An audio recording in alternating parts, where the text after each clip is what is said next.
बिस्मिल्लाहिर्रहमानिर्रहीम। अस्सलाम वालेकुम students, welcome to bio with मुसम्मिर।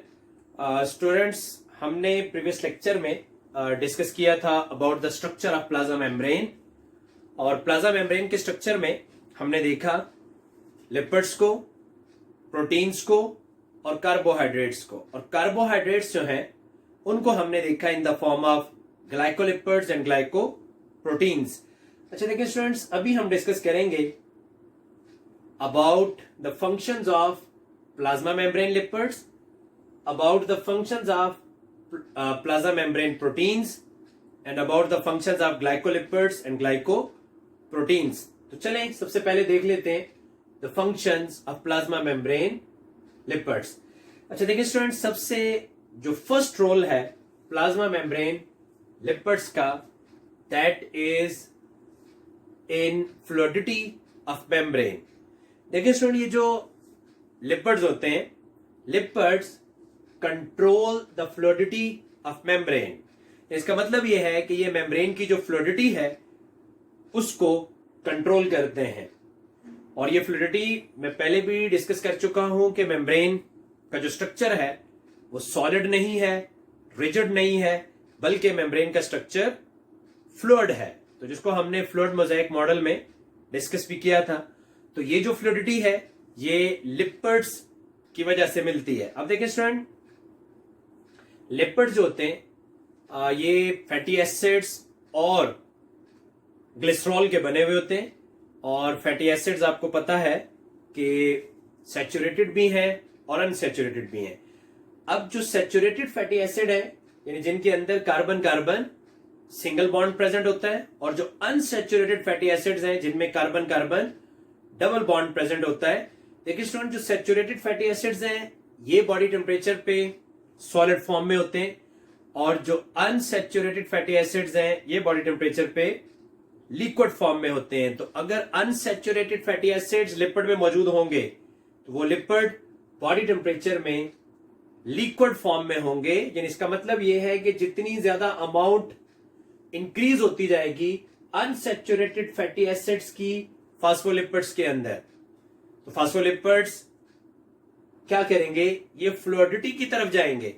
और अगर सैचुरेटेड फैटी एसिड आ जाएंगे तो फ्लूइडिटी कम हो जाएगी, क्योंकि आपको पता है कि अनसैचुरेशन जो है that is directly proportional to liquid property, और लिक्विड प्रॉपर्टी जो है वो फ्लूइडिटी के डायरेक्टली प्रोपोर्शनल है।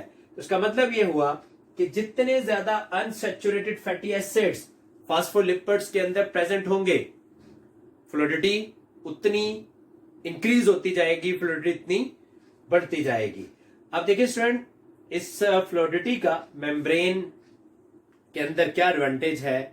अगर मेम्ब्रेन फ्लूइड होगी तो उसका क्या फायदा है, इस फ्लूइडिटी की वजह से मेम्ब्रेन जो है वो प्लायबल हो जाती है, यानी फ्लेक्सिबल हो जाती है। और फ्लेक्सिबल होने की वजह से मेम्ब्रेन अपने जो फंक्शंस हैं वो प्रॉपरली परफॉर्म कर सकती है। अच्छा जी, जो सेकंड रोल है प्लाज्मा मेम्ब्रेन लिपिड्स का वो क्या है। देखिए स्टूडेंट, जो प्लाज्मा मेम्ब्रेन लिपिड्स हैं these are involve in stabilization of phospholipid in membrane. जैसा कि स्टूडेंट आपको पता है कि जो मेन मेम्ब्रेन का स्ट्रक्चर है वो फास्फोलिपिड से बना हुआ है, और फास्फोलिपिड्स की स्टेबलाइजेशन में जिन लिपिड्स का रोल है उनमें कोलेस्ट्रॉल जो है ये लिपिड जो है वो इन्वॉल्व है। इसका मतलब ये है कि कोलेस्ट्रॉल हेल्प कर रहा होता है in stabilization of phospholipids in membrane. अब देखिए स्टूडेंट, जरा देख लेते हैं कि ये कोलेस्ट्रॉल जो है ये किस तरह से मेम्ब्रेन के अंदर स्टेबलाइजेशन ऑफ फास्फोलिपिड्स को कंट्रोल करता है। देखिए स्टूडेंट, मेम्ब्रेन के ऊपर दो कंडीशन जो है वो आ सकती हैं। पहली जो कंडीशन है हाई टेम्परेचर की, और सेकंड जो कंडीशन है वो लो टेम्परेचर की। अब देखिए स्टूडेंट, अगर मेम्ब्रेन हाई टेम्परेचर पे है तो क्या होगा, अगर मेम्ब्रेन हाई टेम्परेचर पे है तो पॉसिबिलिटी है कि मेम्ब्रेन के फास्फोलिपिड जो है वो मेल्ट कर जाए, और अगर मेम्ब्रेन लो टेम्परेचर पे है तो पॉसिबिलिटी है कि ये फास्फोलिपिड जो है ये फ्रीज हो जाए।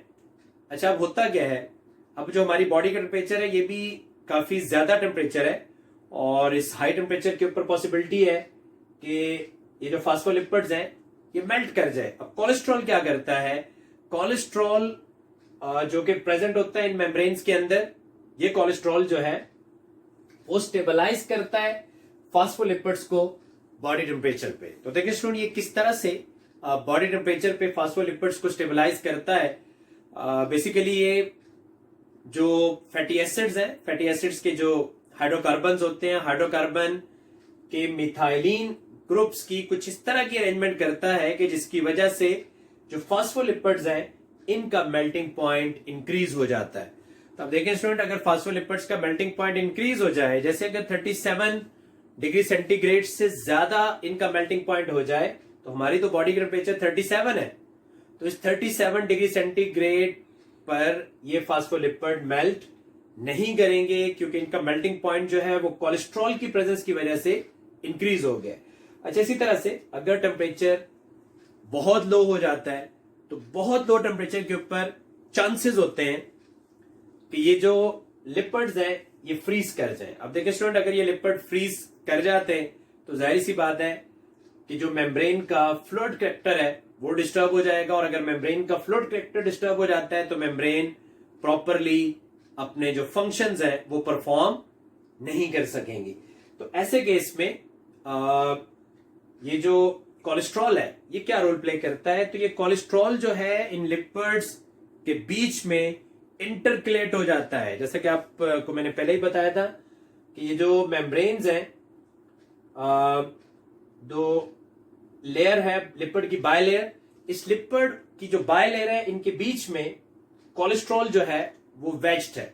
तो अब ये जो कोलेस्ट्रॉल लिपिड्स के बीच में वेज्ड है, तो ये क्या करता है कि ये कोलेस्ट्रॉल इन लिपिड्स को, फास्फोलिपिड्स को एक दूसरे के करीब आने नहीं देता, और जब फास्फोलिपिड एक दूसरे के करीब नहीं आएंगे तो ये क्रिस्टलाइन फॉर्म में कन्वर्ट नहीं हो सकते, ये फ्रीज नहीं हो सकते। तो जब ये क्रिस्टलाइन फॉर्म में कन्वर्ट नहीं होंगे तो इसका मतलब ये है कि ये लोअर टेम्परेचर के ऊपर स्टेबलाइज फॉर्म में रहेंगे, लो टेम्परेचर के ऊपर ये फ्रीज नहीं होंगे। तो ये रोल है स्टूडेंट कोलेस्ट्रॉल का। और जो थर्ड रोल है इन लिपिड्स का वो क्या है, ये जो लिपिड्स होते हैं ये बनाते हैं basic structure of plasma membrane. और ये हमने प्रीवियस लेक्चर में पढ़ा है कि जो लिपिड बायलेयर है, लिपिड बायलेयर की वजह से मेम्ब्रेन का बेसिक स्ट्रक्चर जो है वो बनता है। अच्छा जी, फोर्थ रोल जो है वो क्या है इन लिपिड्स का, ये जो लिपिड्स हैं ये रिस्ट्रिक्ट करते हैं मॉलिक्यूल्स की एंट्री को। अब आपको पता है स्टूडेंट के जो लिपिड होते हैं, अगर आप यहाँ पे फास्फोलिपिड्स को देखें तो फास्फोलिपिड्स के जो हेड है ये क्योंकि हाइड्रोफिलिक होते हैं, और जो टेल्स हैं ये हाइड्रोफोबिक होती हैं, और इनके जो हेड हैं जो कि हाइड्रोफिलिक है, तो ये जो हाइड्रोफिलिक हेड होते हैं ये आपको पता है कि सरफेसेस वाली साइड पे हैं, और जो हाइड्रोफोबिक टेल्स हैं वो इनका बना रही हैं कोर।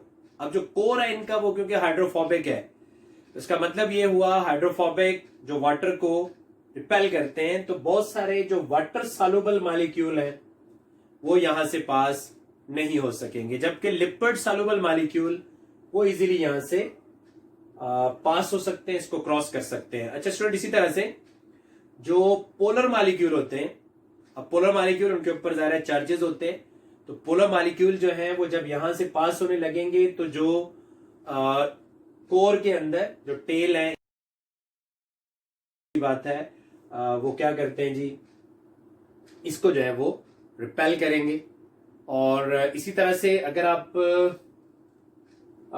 देखें आयंस वगैरह, तो जो आयंस होते हैं आयंस भी यहां से इजीली मूव नहीं कर सकते क्योंकि जो इस मेम्ब्रेन के ऊपर चार्जेस हैं वो इन आयंस को मूव करने नहीं देगा। अब होता यह है जैसे वाटर की अगर आप बात कर लें तो वाटर आपको पता है स्टूडेंट उसके ऊपर भी चार्जेस है, लेकिन चार्जेस बहुत लो लेवल के चार्जेस हैं, और वाटर जो होता है वो आसानी के साथ यहां से पास हो सकता है। इसी तरह से कार्बन डाइऑक्साइड है या ऑक्सीजन है, तो कार्बन डाइऑक्साइड या ऑक्सीजन जो है वो यहां से इजीली स्क्वीज होके वो पास हो जाते हैं क्योंकि ये स्मॉल मॉलिक्यूल है। तो इसका मतलब ये हुआ कि स्मॉल मॉलिक्यूल या नॉन पोलर मॉलिक्यूल जो है वो इजीली पास हो सकते हैं इस मेम्ब्रेन से। और इसी तरह से अगर आप देखें जो पोलर मॉलिक्यूल है या आयंस है, तो पोलर मॉलिक्यूल्स या आयन जो है वो यहां से इजीली पास नहीं हो सकते। और इसी तरह से जो लार्जर मॉलिक्यूल है वो भी यहां से डिफ्यूज होके और इस मेम्ब्रेन को क्रॉस नहीं कर सकते। तो इस तरह जो लिपिड्स होते हैं ये क्या करते हैं जी, ये रिस्ट्रिक्ट करते हैं entry and exit of polar molecules और आयंस। अच्छा आप देखें स्टूडेंट, हमने कुछ कंजुगेटेड मॉलिक्यूल्स के बारे में पढ़ा था। अब कार्बोहाइड्रेट्स के साथ जब लिपिड्स मिल जाते हैं तो वो बना देते हैं ग्लाइकोलिपिड्स। तो ये जो ग्लाइकोलिपिड्स हैं ये as a cell surface molecules के तौर पर काम कर रहे हैं। और ये जो सेल सरफेस मॉलिक्यूल है ये बेसिकली सरफेस मार्कर के तौर पर काम करते हैं जो कि सेल की आइडेंटिफिकेशन में हेल्प करते हैं। इनको हम आगे डिटेल के साथ मजीद डिस्कस करेंगे। अब जरा देख लेते हैं student functions of plasma membrane proteins. अब देखिए स्टूडेंट, जो प्लाज्मा मेम्ब्रेन प्रोटीन्स हैं ये क्या रोल प्ले करती हैं। इनका जो सबसे पहला रोल है वो ये है कि plasma membrane protein channel proteins या कैरियर प्रोटीन्स के तौर पर काम कर रही हैं। अच्छा स्टूडेंट, ये चैनल प्रोटीन्स या कैरियर प्रोटीन्स क्या हैं? चैनल प्रोटीन्स या carrier protein as a whole अगर इनको देखा जाए तो these are involve in the passage of molecule through the membrane, यानी मेम्ब्रेन के अक्रॉस मॉलिक्यूल्स के पैसेज में इनका रोल है।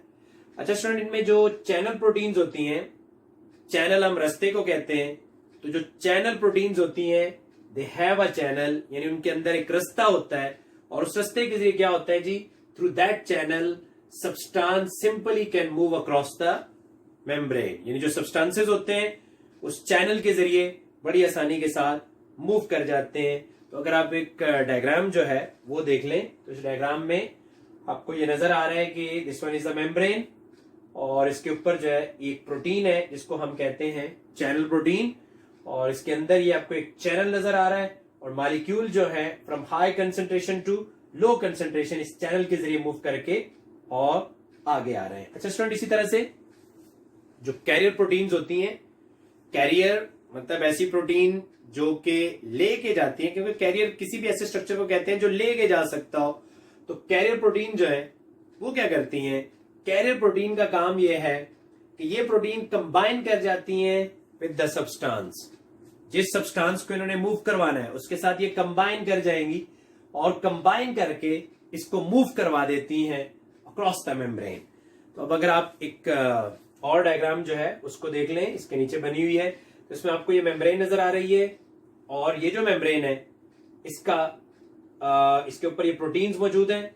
और देखिए स्टूडेंट, ये जो प्रोटीन आपको नजर आ रही है यहाँ पे, ये इसका यानी फर्स्ट फेज है, सेकंड फेज और थर्ड फेज। अब देखिए फर्स्ट फेज में ये प्रोटीन जो है इस मॉलिक्यूल को अपने साथ बाइंड कर रही है और जैसे ये मॉलिक्यूल इसके साथ बाइंड हो जाएगा, ये सेकंड फेज में आपको नजर आ रहा है। और फिर ये मॉलिक्यूल जो है बाइंड होने के बाद ये मूव करके और इसकी दूसरी साइड पे आ जाएगा। तो मॉलिक्यूल एक साइड से दूसरी साइड पे मूव कर रहे हैं by combining with the carrier proteins. तो स्टूडेंट, आज हमने प्लाज्मा मेम्ब्रेन में जो लिपिड्स हैं उनके फंक्शंस को हमने देखा है और इसी तरह से जो प्लाज्मा मेम्ब्रेन की प्रोटीन है उसके एक रोल को हमने स्टडी किया है। अभी ये लेक्चर जो है वो कंटिन्यू है, मजीद हम इंशाल्लाह जो है वो नेक्स्ट लेक्चर में डिस्कस करेंगे। आपसे नेक्स्ट लेक्चर में मुलाकात होगी। Till that time, Allah Hafiz.